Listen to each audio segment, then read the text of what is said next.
Educational creativity চ্যানেলে সকলকে স্বাগত। একটি বড় খবর রয়েছে। বড় খবর বলতে 2016 এসএসসি রিক্রুটমেন্টের পাশাপাশি 2010 সালে এসএসসি নিয়োগকে কেন্দ্র করে ঠিক 15 বছর পর মামলা হলো।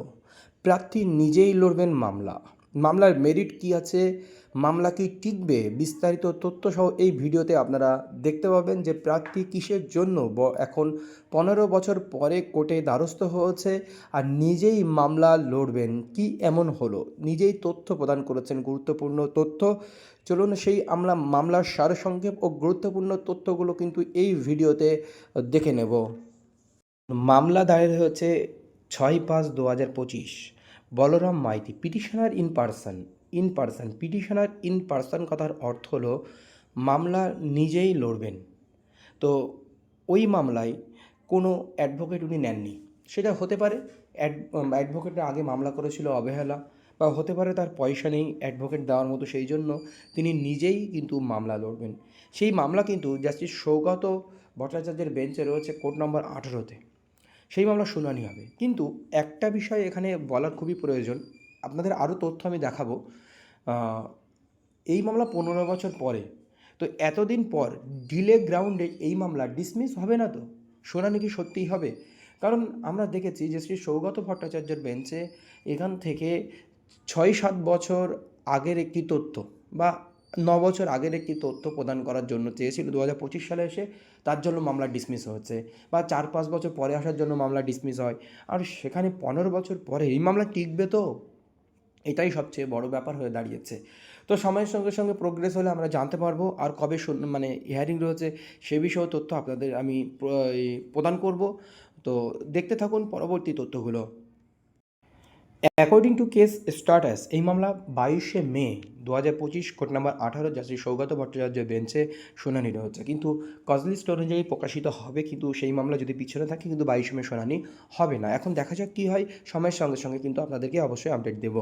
সাইনঅপসিস কী রয়েছে, the petitioner appeared for the SSC examination conducted in the year 2010 despite performing well in the examination, মানে ভালো পরীক্ষা দেওয়া সত্ত্বেও the petitioner was awarded unjustifiable low marks, তাকে তার সঙ্গে সঠিকভাবে জাস্টিস হয়নি এবং তাকে কম মার্কস দেওয়া হয়েছিল। It is alleged that due to widespread corruption, এখানে ব্যাপক হারে দুর্নীতি হচ্ছে, and manipulation in the selection process, পুরো সিলেকশন প্রসেসকে ম্যানিপুলেট করা হচ্ছে। Less meritorious candidates are granted appointed, যেখানে কম মেধাবী প্রার্থীদের অ্যাপয়েন্টমেন্ট গ্রান্ট করা হয়েছে।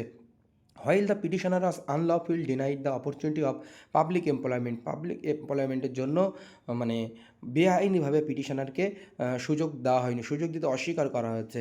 The petitioner suspected deliberately tampering or negligence in the evaluation of his answer script, তার অ্যান্সার স্ক্রিপ্টকে মানে ঠিকভাবে ইভ্যালুয়েট করা হয়নি, হেন্স দ্য রিট পিটিশন। এর ফলে কিন্তু রিট পিটিশনটি হয়েছে। তো এই রিট পিটিশনটি হয়েছে, এবার রিট পিটিশন হওয়ার পরে পিটিশনার একাধিকবার কিন্তু আরটিআই করেছে। সেই আরটিআই কিন্তু গুরুত্বপূর্ণ তথ্য উঠে এসেছে, সেটাও আপনাদেরকে আমি শেয়ার করব। চলুন আমরা দেখে নিই।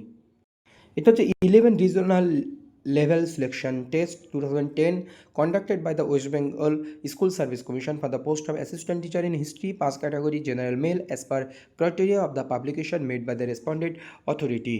তো এখানে পিটিশনার একাধিকবার আরটিআই করেছিলেন। Whether the petitioner field multiple application under right two information act along with all enclosures seeking transparency regarding the selection process, evaluation of answer script, model answer and the cut-off marks.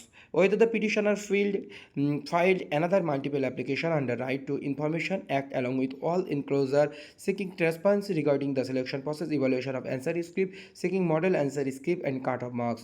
Whether as per application for Right to Information Act the respondent authorities had made and reply দিয়েছিল address to petitioner wherein indicating the paper 1 marks obtained 41.0 মানে 41, paper 2 marks obtained 2.0 মানে 2, and academic score mark obtained 16 the total marks 59.0 marks, এই হচ্ছে তার update ছিল। কিন্তু whether the respondent authorities acted in gross violation of the provision of article 1469 21 49 16 ও 21 অনুযায়ী ব্যাপকভাবে গ্রস ভায়োলেশন করা হয়েছে of the constitution of India which guarantee equality before law and equal opportunity in public employment. The selection process is arbitrary not depend. এই অভিযোগ তার মূলত রয়েছে। এখন এই মামলা কোন দিকে যাবে, তো আপনাদের প্রথমে বললাম, যেহেতু এটা 15 বছর পর মামলা, এই মামলা গ্রান্টেড হবে কি না হবে সেই নিয়ে একটা কিন্তু সন্দেহ রয়েছে। তো চলুন পরবর্তী আপডেট কি আসে না আসে অবশ্যই আপনাদের সঙ্গে কিন্তু শেয়ার করা হবে। আরেকটা অভিযোগ ছিল, your petitioner state that as per application for right two information act the respondent authorities had made and reply address to your petitioner wherein the responded authority thereby declaring that the inspection of answer script is not allowed. Answer script inspection allow করা হয়নি কিসের জন্য? Because in the matter of the inspection of answer script SLP civil arising out of the judgment and order date 5/2/2009 pass by the honourable high court Kolkata MAT number 275 of 2008 filed by the WBSSC before the honorable Supreme Court of India has been admitted and it is sub judice আছে এবং Mac file হয়েছে এবং supreme কোর্টে বিচারাধীন আছে বলে যে answer script বা ইত্যাদি তথ্য চেয়েছিল তাকে প্রদান করা হয়নি। এ হচ্ছে মূলত আপডেট রয়েছে।